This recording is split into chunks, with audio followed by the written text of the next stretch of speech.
when you have that one moment, when you actually achieve success for this brief flashing moment in ballet, it's like a drug.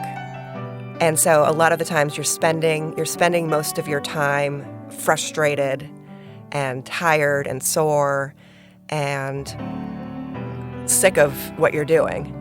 But then you have that one flash of kind of brilliance or this emotional endorphin rush on stage, and you're constantly on the search to get that again. Right.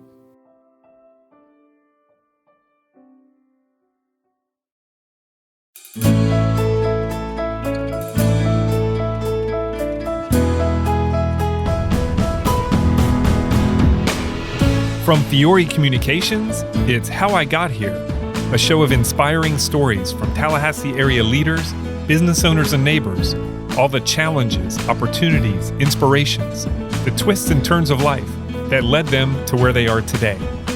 Everyone has a story worth telling, and I am really grateful that we get to bring a few of them to you. I truly have been changed by my conversations with these amazing people, and I'm confident you will be too. I'm Dave Fiore, and in this episode, I speak with Alix Miller, President and CEO of the Florida Trucking Association. If being a woman in this role was not unexpected enough, Alix holds a doctorate in interdisciplinary humanities, was a college professor, plays the oboe, and was a world-class ballet dancer. Not exactly the typical career path to run an organization associated with the image of tough guys living life on the roads of our state and beyond. But there is not much typical about Alix. After a successful career in dance and academia, Alix transitioned to communications and advocacy, which she said was essentially the same as teaching, just applying the skills in a different way. The New York native and mother of twin girls now leads an industry responsible for transporting virtually everything we need to live and thrive in Florida. She believes they are up to the challenge. We began our conversation talking about growing up in New York. Well, it was definitely pretty idyllic. A lot of snow, a lot of skiing in the winter, and pool and tennis and golf in the summer. The nice thing about Albany is that it is really centrally located. So, it's 4 hours to Montreal, 2 hours by train to New York City, 2.5 to Boston. You can see the mountains of Vermont, from the valley of the Hudson Valley in Albany. So there was always a lot of travel and experiencing different things because it was so easy to get to a lot of different places. Right. It was I don't know, is that considered upstate New York? Is anything other than the city upstate New York? This is a real issue for people, I think for people in Albany because it is only 2 hours north of New York City. Right. It's not Buffalo or something. Right. There's, it's still 4 hours north to get to Canada. So we're really more or upper state or the Hudson Valley region. Right. So. Okay. So people commute from there? They can. I think more frequently they have an apartment in New York City from Monday through Friday. Right. And then go back to their families over the weekend. Yeah, that makes sense. So when I was older, we would do the reverse, obviously. Right. As the parents came home to Albany, we would leave for New York City. Right. All right, so tell me about your family, your parents, and you have a sister too, right? I do. Right. So my father recently retired. He was an attorney who actually also was a bill drafter for the state assembly. Okay. And then my mother is a clinical psychologist, although I think she has 3 master's degrees and a PhD. It's tough to keep track of her. When she left, or when I went to my first year of college, she actually did her residency at Harvard Med for her clinical psychology degree. Wow. So little educated woman. A little difficult to keep up with, but yeah. So she actually stayed at home with us when we were younger, and then decided to go back to school, which was a real project for her and the family. Yeah. What do you remember most about those years? As far as family, were you a close family? Did you do a lot together? What was the dynamic of that time? I think my family kind of operated really, I don't want to say independently, that sounds cold, but everyone was empowered to do what they wanted to do and take ownership of it. I think when I'm saying this, there's a loaded statement of kind of dance moms or ballet moms, Right. of parents who really live through their children in their successes. Mm-hmm. And I was one of those children that, as young as I can remember, I think 7 or 8 years old, I was dropped off at the ballet studio every day. I had to do those things on my own. And so I think it created a real sense of agency, and that it was always up to me. I was never asked if I did my homework or when there was a test. It was just expected that I would do it. And if I failed, it was also on me. Okay. I saw in age 6, you said 7 or 8, so somewhere in those early years you took your first ballet lesson? Yeah, so I think I was trying to remember this in preparing for this conversation. I think I was in Saratoga Springs. They have the Saratoga Performing Arts Center, and that's the summer home for New York City Ballet. So I think I was 4 or 5 when my mother would bring me to the matinee performances. And I'm pretty sure it was Swan Lake, although I really honestly can't remember. That's a good guess, though, It's a probably. good guess, although maybe not with New York City Ballet, but a good guess of what she would choose instead of a abstract postmodern ballet. Right. So I think that is when I saw it and I decided I really wanted to start taking ballet classes. And at that point, I was taking kind of creative movement, more open, less technique classes for coordination purposes. And I remember really bugging my mother about it for a while. And so I think I started my first ballet class was about 6 or 7 years old. Okay. But when I was in first grade, we had to do a time capsule for 2001. And I wrote, "I want to be a dancer, and that is a fact." And of course, I spelled dancer with an S. So. That's close enough. Right? All right. So you knew, you saw the dancing and said, that's something I want to do, right? Right. And then you started lessons. And how did that go? Was it tough? How did it start? I think when it started, I was really successful initially. I was definitely shy. I was never the loudest dancer in a ballet studio. With your body? Right. Loud? Just kind of getting the most attention. Okay. I would be a little more quiet. I probably was not the most quickly noticeable, I would say. Right. I thankfully had kind of the right physique for it, tall and long limbs and really high arches, which is really one of the things that will kill a career, whether or not, if you have everything else, if you have bad feet, it really stalls out a career. Right. And then as I got a little bit older, I definitely started getting weaker. As I was growing, I grew, I got thinner and thinner, gangly, kind of looking like a daddy long legs and, not in total control over my body. And so that was a real struggle for several years of trying to figure out, this was kind of pre-conditioning and Pilates and things like that, Right. that started being integrated with dance technique and training. So at that time, you just kind of were what you were as far as your body? Right, yeah.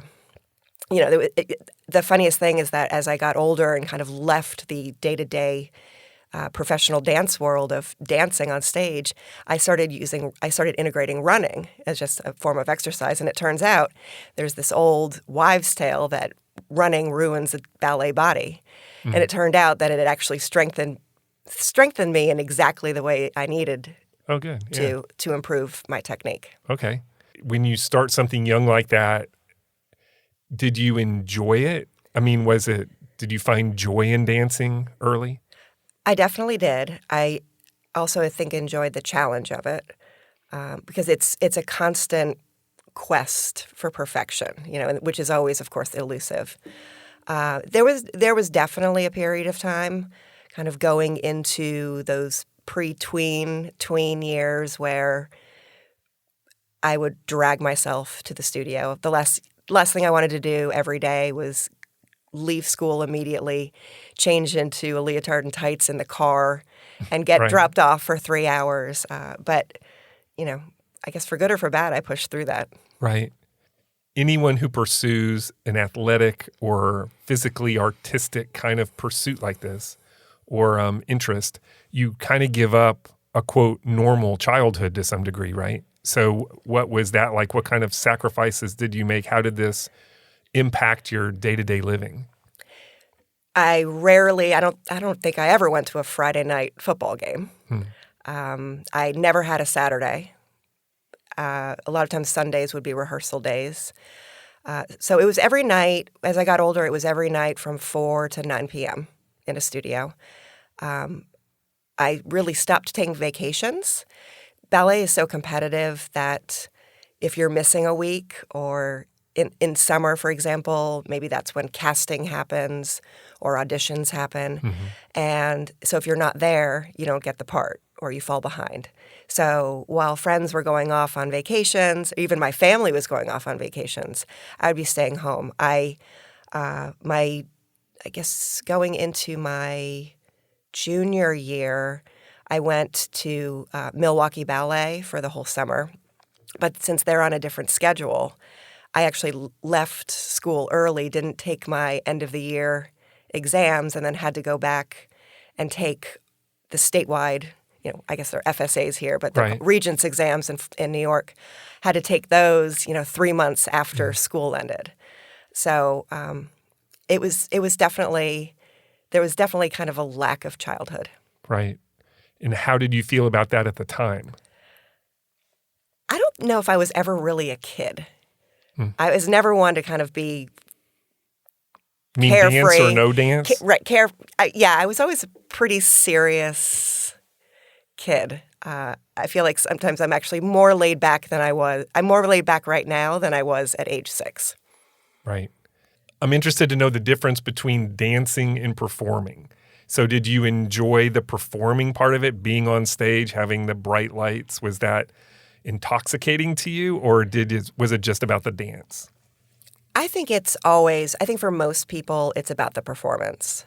I think technique classes are tedious. You're doing the same thing over and over for tens of thousands of hours. So it gets really monotonous, and even trying to strive for perfection can get a little boring. Sure. There's not so many variations of things that make it exciting, and I think it's always. I keep talking about it, but you'll probably end up figuring out how to bring it back at the end of this. But this, when you have that one moment, when you actually achieve success for this brief flashing moment in ballet, it's like a drug. And so a lot of the times you're spending most of your time frustrated and tired and sore and sick of what you're doing. But then you have that one flash of kind of brilliance or this emotional endorphin rush on stage, and you're constantly on the search to get that again. Right. Would you say you achieved that very many times in your career? I think I got it every once in a while. In retrospect, that's hard to think about. Right. Yeah. I mean, on stage and in the classroom, definitely, yes. Right. Okay. You had mentioned the part about not liking creative freedom in your younger years dancing. You wanted to know what you were supposed to do. But what else would you say that dancing taught you? What did you learn most about yourself from your time dancing? I definitely learned perseverance and a lack of fear. I think there are a lot of things moving all over the place for my career, for school, for changing careers, for taking these, pardon the pun, leaps of faith. Right. I never had to really even think about it, because I think when you start falling on your face at 8 years old, literally falling on your face, and auditions after auditions and rejections, it's constant rejection. It's constant when you're in a classroom, in a ballet classroom. It's rare to get the praise. You are constantly being criticized. Now, I mean that in the actual definition of criticism. Right. But it is constant evaluation and giving that student these pointers of what to do better, how to fix things. And so you really do develop a tougher skin. And I think that's what I brought out of it. And the fact that, when it comes to procrastination I think you have to leave that behind, because if you're in a ballet studio from 4 to 9 o'clock every single day, you still have to do your homework. Right. You still have to study for tests. And so it just became a real way of life of just being really focused and working hard without that fear. Did you have any other interests? Did you have time to even think about anything else, music or sports or? I actually did do tennis for quite a while. I think it was about age 12 that I had to make the decision to give it up, because I was also going to summer camps, all-day summer camps for tennis. Tennis kind of runs in our family, multi-generations. Okay. So I ended up really giving that up. And then I was actually an oboist. I saw that. Yeah. So, yeah. Tell me about that. Yeah. No. Well, I was... I guess this is telling now that I think about it. I guess in 4th grade, just in elementary school, started with the violin because we didn't really have band instruments in elementary school. Right. And then I moved into middle school, and number one, I heard that being in the orchestra was not cool, so I had to reevaluate that. But then other friends were joining the band. And so, mostly the flute or the clarinet. Sure. And typical girl instruments. That's right. And I looked around the band and I said, there's no oboe. Because it's stinking hard instrument to play. Well, but I knew it because of Peter and the Wolf. Peter and the Wolf. The ballet. 100%. Yes. Yeah. So I said. The bassoon and the oboe, big parts in Peter and the Wolf. Exactly. The duck. Nothing better than the duck. So honestly, I decided there's no oboe, so I'll be the best oboe in the middle school. Yeah. So that's how I decided to play it. And then I was trained by one of the top oboists in New York City. He was one of those commuters. He would play in Lincoln Center and come back on the weekends, usually like a Sunday morning when I wasn't taking in training. Right. So I did that through high school, and then actually picked it back up when I was teaching, because a rural orchestra needed an oboist. So. Well, an oboe, too, I'm a band person, grew up, all my school years playing French horn. And but oboe is no joke. I mean, oboe is one of those instruments that is absolutely the most unbearable noise to hear someone playing. Badly. Right, badly. Or it is a ethereal, beautiful, very unique sound that has a special place in the orchestra or band. I totally agree. So with oboe is one of those, you're right. And it's also really the really tense, right, uptight people play it. So I feel like I'm hitting a theme here. I still have nightmares about hitting the double reed to my teeth while picking it up to play on stage. Like I will to this day have those nightmares. Right. Because what happens if it hits your teeth? It's over. Right. The reed breaks and that's it. You've got no shot. You're right. Well, it never came true, though, right? The nightmare never happened? It came close a couple of times when I was younger, but not recently. I need to stop. If I'm going to have neurotic dreams, if it could preferably not be about the oboe, that would help.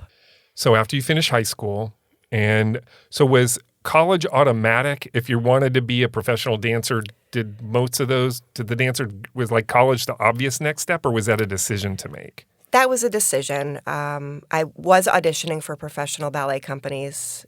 It's easy to go to New York City on the weekends and jump into that circuit, or cattle calls. Right. But I knew that going to college does not mean that you can't become a professional ballet dancer.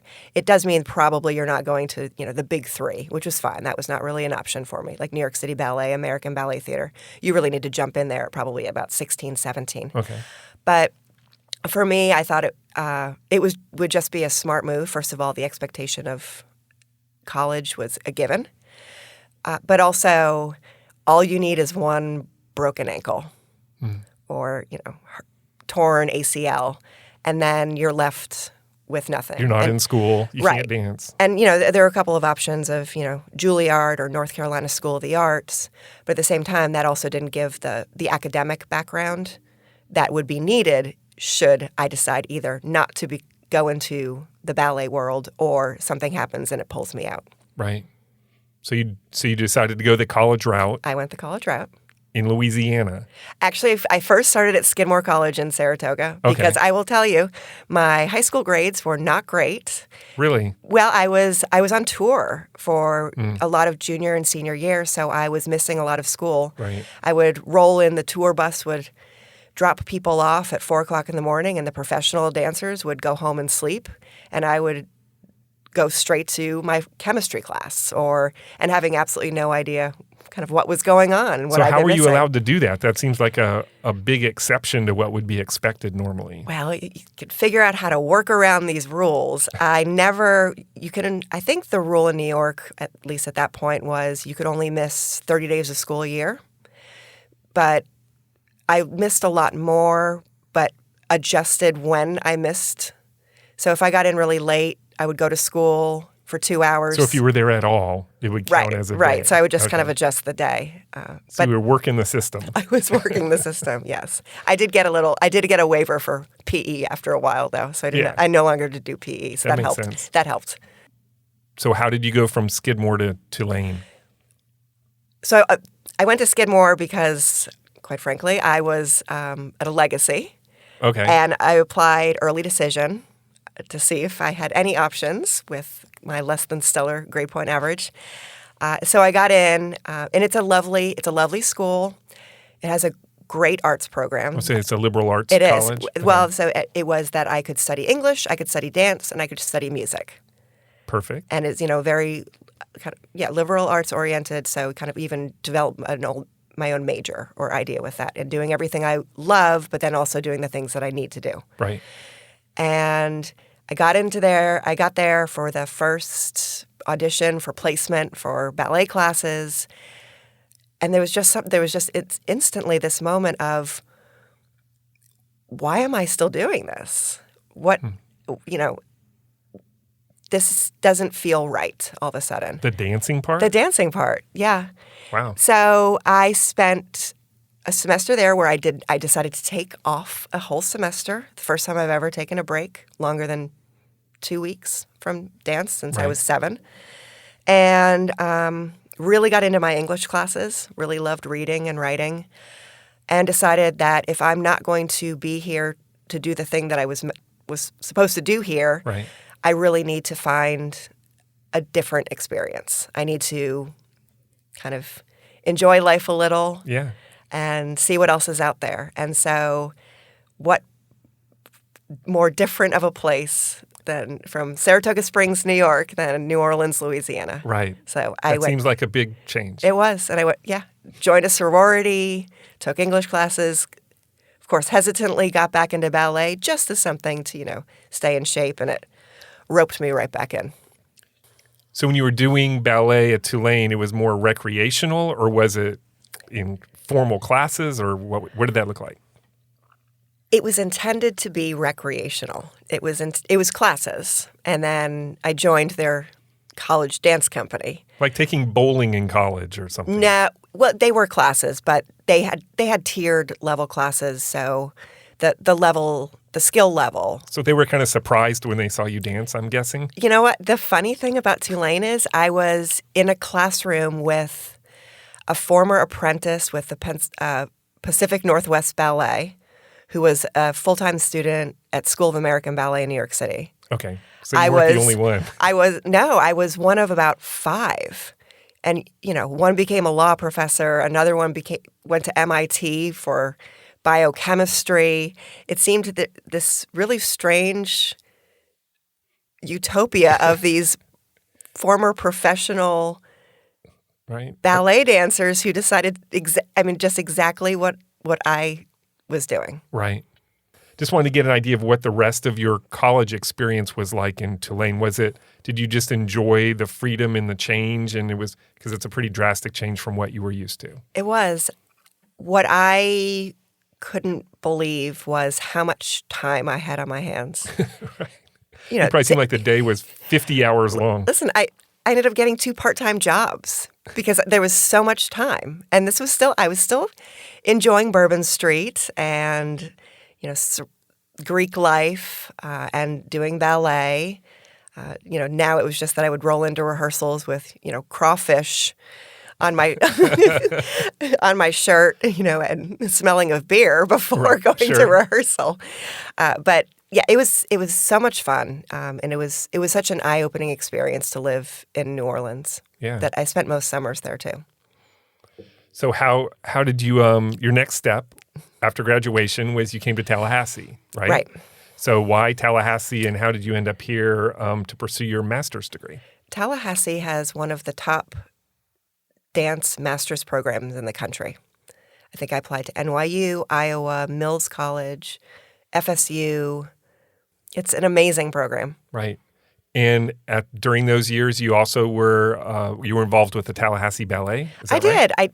I guess still had too much time on my hands somehow. Looking for something to wedge that something in that extra hour. Yeah. So that was a nice experience, and definitely made a lot of contacts unknowingly that I brought with me to the future. Okay. Well, great. Well, that's obviously a beloved institution in this town for many generations. It is. Yeah. All right. So after you get your master's in fine arts and dance, right? And then you started University of Tennessee at Martin. Okay. So as far as the university hiring process for listeners, it's worse than trying to audition for a ballet company, I think. I think the year that I was graduating, there were probably 2 to 3 jobs that fit my description in the country. Okay. So you have and what job is that specifically? So this one was, ballet emphasis, teach dance history, run the school. So you're looking for a dance faculty ensemble. position. A faculty position, Okay. right. And so you'll have hundreds of people applying for jobs. So one of the reasons that people find themselves graduating from a master's program and not getting a job is usually because they're not willing to do a few things that they don't want to do, teach a couple of courses they don't want to teach, or move to an area that they don't want to live in. So I took the job. I hitched a trailer to my car. I drove for the first time to Martin, Tennessee, and just started bawling. Oh, no. Like, what did I do? It was a last-minute hire. I never went you on didn't campus. check out campus first. I didn't. It's a good thing I didn't. It's a lovely school. It has 3 traffic lights, or did. Mm-hmm. I think it was population 3,000. Where is Martin in Tennessee? Exactly. I mean, literally, where is it? It is northwest Tennessee, so it is an hour south of Paducah, Kentucky, and 2.5 hours north of Memphis. But just like myself, there were about 7 or 8 other first-year university teachers. We are all coming in at the same time.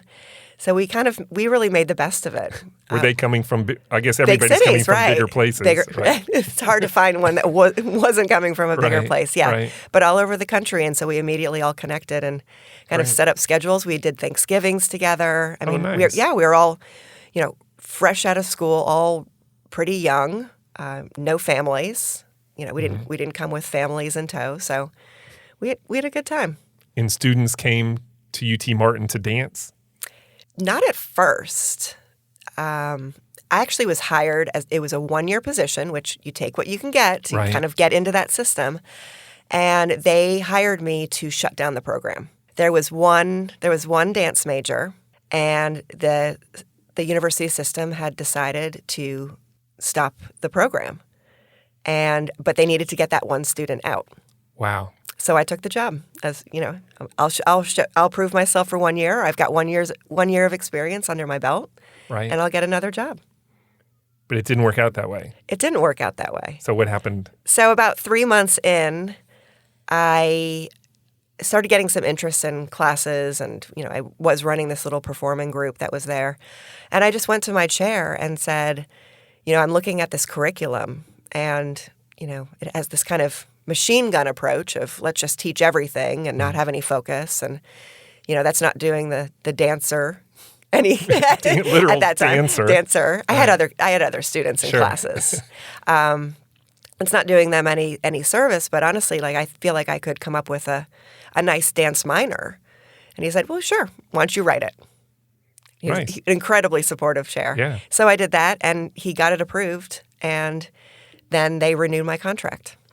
Nice. You created your own job. I did. The And then- extension of your job. That's right. And then a year later into that, I rewrote the dance major, turned it into a dance education major, which is just far more practical. Yeah. Especially in Tennessee, at that point there was no K-12 licensure for dance teachers, even though they were teaching in public schools. So I saw this as a huge opportunity.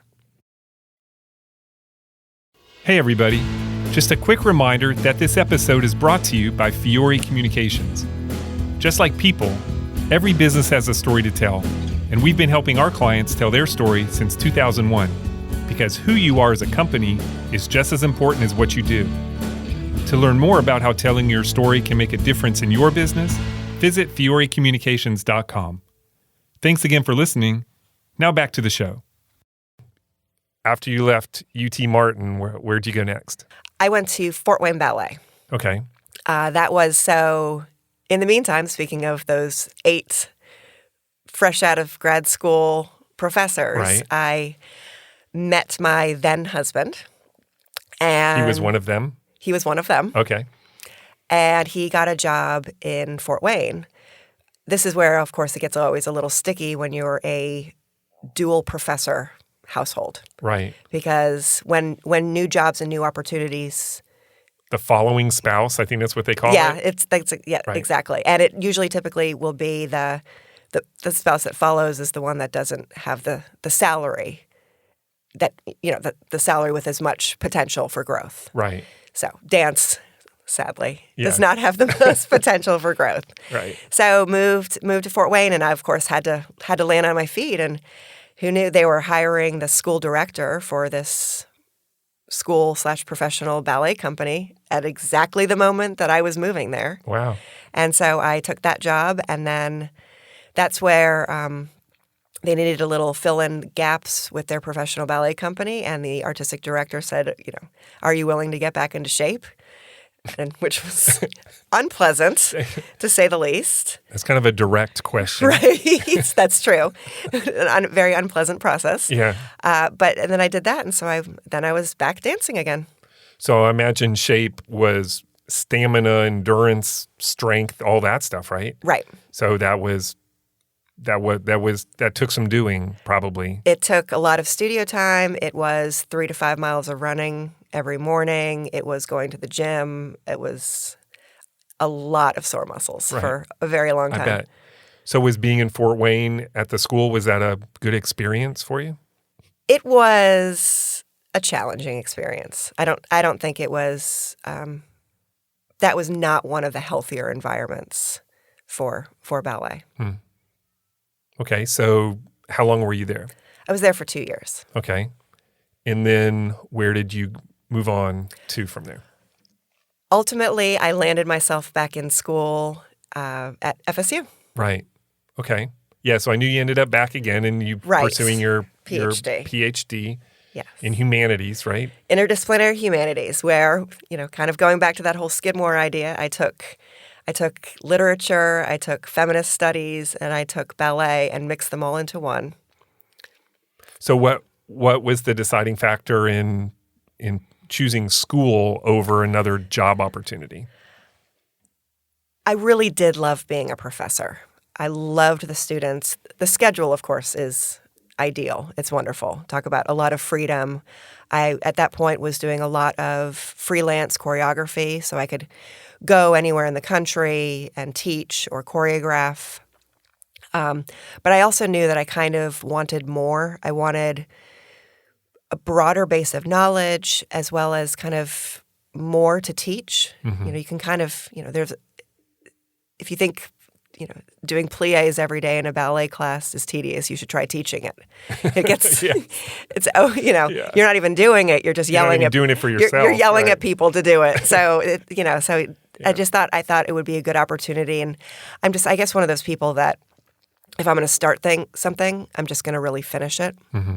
And the best way to finish an MFA is already a terminal degree, meaning that's the highest degree in that field.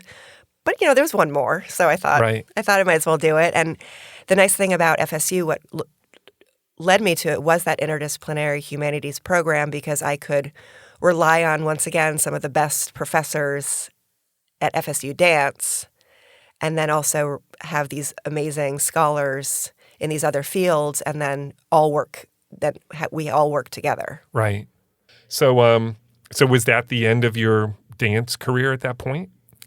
Professionally dancing, yes, it was. Okay. Yeah, absolutely. And then I went to teach dance, and then I was also a women's studies professor at University of Georgia. Okay. How was that? How did you like Athens? Athens is amazing. I really do miss it in a lot of ways. It's this little utopia.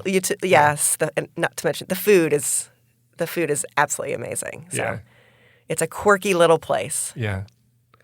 All right. So we haven't brought this up yet, but at some point in this story, you have twin daughters, right? Yes, they were born in Athens. They were born in Athens. Yes. Okay. So in 2014, you moved back to Tallahassee, Right. correct? Correct. And why was that? What brought you back to town? Well, when the girls were 2, I ended up finding myself a single parent. Okay. And at that moment, it was relatively sudden, and I was a part-time professor at UGA.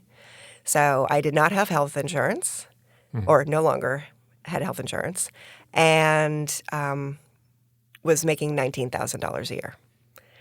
And UGA was wonderful. I got back on the full-time faculty for, I guess, 1.5 years or 2 years after that. And they really worked with my schedule for when it came to, being able to take care of the girls with no support system whatsoever. My family's in New York. I'm kind of on an island in Athens, Georgia. And so I really had to start looking at how I would support them and how I would support them well and not be struggling or sacrifice things. So I really wanted to take exactly what I loved about being a professor and apply it to a new career. Okay. And I had already been, I'd been at FSU. I had friends and family in Tallahassee. And so I started, FSU came knocking to teach back in humanities and dance. And so I decided to kind of take that another leap of faith and move here. And then I also kind of shoved my foot in the door at Department of Children and Families as a legislative intern. Okay. To get some experience. And Because surprisingly, it was relatively difficult to try to find a job coming out of being a ballet professor. yeah, the resume doesn't exactly align, right? I think it does personally. Right. I think I've proven that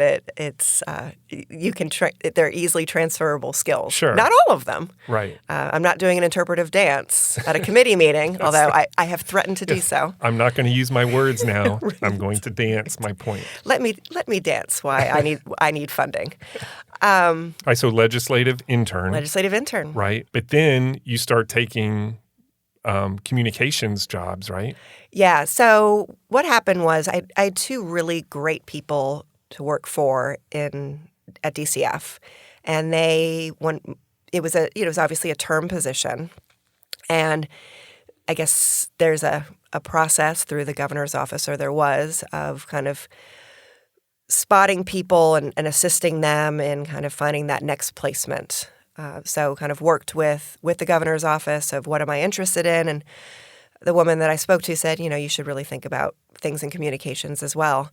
I did do at DCF, a lot of communications work within DCF, obviously speaking to constituents, legislators, and then also kind of putting out newsletters or emails to update kind of internal communications for the state agency. And so, I started once again that, rigmarole of applications. Right. Of trying to find the next job. And your next stop was at the Department of Education? It was, which was a really great fit with all of my Made sense. Work in education. Right. Yeah. Okay. And you did that for a little while. I did. And then you ended up with Christina Johnson at On3 Public Relations. I did. So tell me about that experience and how that happened.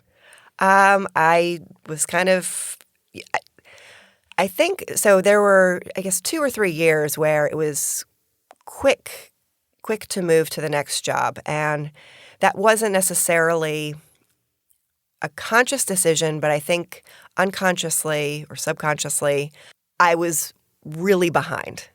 I left a career where I had achieved a high degree of success, and I was starting from scratch. I mean, I was starting with 18-year-old legislative interns. Right. At that first job, except with 2 children and, rapidly considering, being considered middle-aged. So it was about kind of really moving through those next steps quickly if I wanted to advance at all. So I saw the ad and I applied, and there were a lot of really great experiences with clients that were very different, and I thought that was a really valuable experience to be able to have people with different personalities, different needs, and different roles to play. Right. So the ability to understand concepts, communicate them well to other people, build relationships. It sounds a lot like teaching, right? It's not. It's exactly teaching. Yeah. It's just a different audience. Right. So this was not unfamiliar territory in a way. It was not at all. Right. It leads to an opportunity to work for the Florida Trucking Association. So how did that connection happen?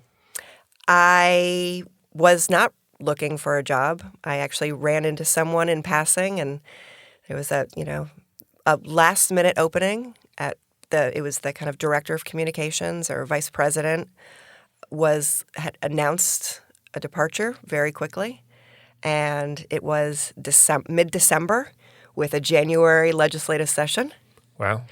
And I think that day I emailed the resume to the CEO. Ken Armstrong. By that afternoon, I had had my first phone interview. Ken Armstrong being who he is, I think I had 7 more interviews. He's thorough. He's thorough. And then I think, by a week and a half later, I was the new VP at Florida Trucking Association. So that had to be something you had to sit back and think about. I mean, that's another big change. Yeah, I think really there's nothing that I have been doing for the past 20 years that's really inherently different. I think it's the content. Right. So is it protecting our parks with a client? Is it education? Is it ballet? Is it feminist theory? Is it trucking? It's about learning that new material. And I think I've always loved reading and writing and learning new concepts or theories. I was asked, I think my mother asked me, transportation and trucking, is that really something that you're going to stay interested in? And I didn't know. Right. I truly didn't know, but it was definitely a challenge. I went home to Albany and really then New York City for Christmas break in between the 2 jobs, which was about a week and a half in between. Right. And I remember sitting at a bar in Soho with my iPhone and just poring over these transportation journals.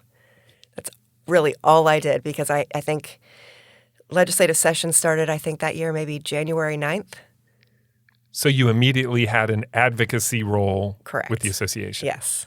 I think my first week I had to immediately go into Department of Highway Safety Motor Vehicles and talk about a bill that we were pushing. Was that intimidating to you? It was a little hard. Yes. Right. Yeah. Well, as we'll talk about a little bit more in a minute, but the context has changed, the content has changed, and the audience has changed. You're talking to much different people. I mean, not the legislative side, but the member side. I mean, that's a different group than you're used to dealing with. It is definitely different than a classroom of baby ballerinas. Yes. I don't know that there's anything more different. I think I agree with you with that. Right. Yeah. So, okay. So after 2-3 years, you had this role and then Ken retired, right? And then there was some selection process and you were chosen to be the next CEO. So how did you feel about that at first? I felt, obviously there were certain things that at least temporarily felt overwhelming or scary. Sure. But ultimately, thanks to having 3 years under my belt, and really, Ken really empowered me. There was really nothing that I wasn't doing at FTA, and we were often mirroring one another of our work. So there were very few things in the current or the previous job that I wasn't also doing now as CEO. So were you kind of a CEO in waiting kind of situation? At first I wasn't, and it was, I was kind of told, there are going to be a lot of people after this job. I mean, it's one of the biggest, sure, obviously one of the biggest states. It's one of the biggest states for trucking, and it's also one of the biggest trucking associations, let alone how respected it is in the state outside of trucking. Right. It's an old, steady, strong advocacy voice in the state. Sure. So, I was not kidding not going to fool myself that there might be 10 trucking CEOs from other states coming in to apply for the job. Come down to Florida like everyone else. Right. But it ended up, I assume you were Ken's choice. And it was a smooth transition. It was a great transition, yes. Yeah. I think when he told the board chair that he was retiring, the board chair talked to me 20 minutes later. Yeah. So that was good. That's awesome, yeah. So what kind of feedback did you get from members? Did you hear from them in any way offering support, I would assume? I really did. They are a great group of people. And I'm sure there might have been some skepticism when I first entered the job. But I think at this point, I had proven myself. Right. It's not like you came out of nowhere at this point. They right. knew you. And I'll tell you, it's not like I touted my previous career at all to the members. Did they know? I think they're just finding out just right this year. Well, there have been other articles written about you, and so it's hardly a secret at this point. Yes, but I was already hired as the CEO. Well, we hired a ballerina to run our association. Exactly. That's funny. All right. So I do want to spend a couple minutes, and again, this isn't the focus of the podcast, but about trucking and the Trucking Association. Yeah. So just real quickly, what impact does the trucking industry have on our state? What impact does it not have on the state? Mm-hmm. It connects every aspect of our economy, every restaurant, grocery store, gas station, clothing, fertilizer, the water, every single thing we eat, wear, touch, drive on, use on a daily basis is coming to you by a truck. Right. So there are some really interesting statistics of if trucks stop, America stops. And it's one of those things by day 2 or by day 3, ATMs don't even have money. Hospitals don't have blood supplies or oxygen so it is so essential and vital to Florida. Right. So is trucking just huge semis on the interstates, or is it also UPS delivery vans, or what is the whole spectrum of the trucking industry that's part of the association? So that's a great question. It is absolutely those semi-trucks, but it's also yes, smaller delivery vans, sprinter vans. It's the warehouses. It's the shippers. It's the transportation attorneys, the insurance companies, the OEMs, or the manufacturers.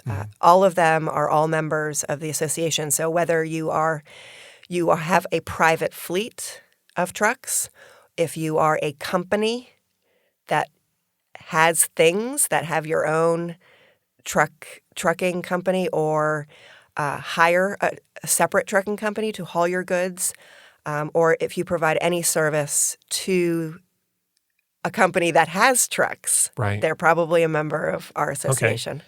Are you optimistic about the future of the industry? I am. I think things are changing so rapidly. I think there's a new image of trucking that is developing. There, obviously, with the visibility, you're seeing a new generation, new demographics in trucking. This is a baby boomer industry. And so you're having mass retirements. And those jobs have to be replaced by people, and those people are different now. And I think that, the godfathers, and I say that lovingly, the godfathers of trucking, the 5 families, have created this industry in Florida and have done an amazing job. And their knowledge and expertise and vision is limitless. But they are retiring, and we have to make sure that this new generation is prepared to carry on what they're doing and also adjust for the times, because everything else in our society is changing. Right. So we have to reflect that change as well. Yeah, that makes a lot of sense. All right, 2 final questions, and then we're out. One is, Alix, looking back, what is one thing or person that has changed the trajectory of your life to this point? I think I would say my mother, because when she took a huge chance while I was a child to go back to school and start a completely new career that took 12 extra years of school to do, and left our family for a year to train in Boston, and was up studying at 10 o'clock at night when she put her children to bed, and was up at 4 o'clock in the morning writing papers before we woke up and had to go to school. That showed me and kind of modeled for me what I could do later on in my life. Right. All right, final question. The podcast is named How I Got Here. So we've talked about how you got to this point in your life. Where do you think here might be for you in the next 3 to 5 years? I have honestly no idea. I feel like I keep stumbling into the next thing. Probably a whole new career that you don't even know about yet. I'm going to be an astronaut. An astronaut. Right? That's next on the checklist. Yeah. I don't really know if I care about where I am or what I'm doing. I think the same thing that I have kind of followed my entire life is the most important thing, of being satisfied with the things that I'm doing on a daily basis. Because I think a name and a title and an important company is great, but I think if you're not enjoying and feeling inspired by where you are, I don't know what the reason for being there is. Right. Okay. It's a good non-answer, Great. wasn't it? No, you didn't give me anything.